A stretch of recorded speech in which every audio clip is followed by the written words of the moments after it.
বাইবেলের নতুন নিয়মের এবং আশীর্বাদ প্রার্থী প্রত্যেক ব্যক্তির জন্য সবচেয়ে গুরুত্বপূর্ণ পদগুলির মধ্যে একটি হল পিতরের প্রথম পত্র 1 অধ্যায়ের 3 পদ। ধন্য আমাদের প্রভু যীশু খ্রিস্টের ঈশ্বর ও পিতা, তিনি নিজ বিপুল দয়ানুসারে মৃতগণের মধ্য হইতে যীশু খ্রিস্টের পুনরুত্থান দ্বারা জীবন্ত প্রত্যাশার নিমিত্ত আমাদেরকে পুনর্জন্ম দিয়েছেন।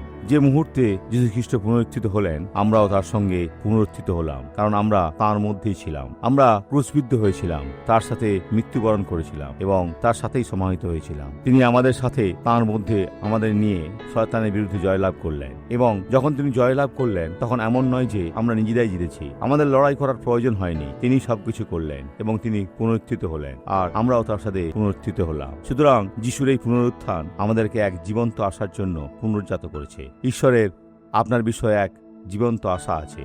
বিপদগামী হবেন না, না পাপ করবেন না, দৃঢ় থাকুন।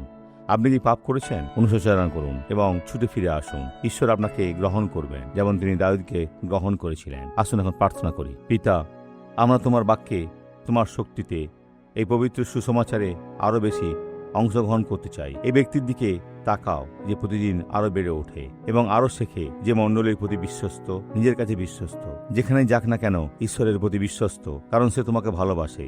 আমি আপনার জীবনে বিদ্যমান সকল মন্দকে ধিক্কার জানাই এবং তাকে চলে যাওয়ার আদেশ দিই, যিশুর নামে, আমেন।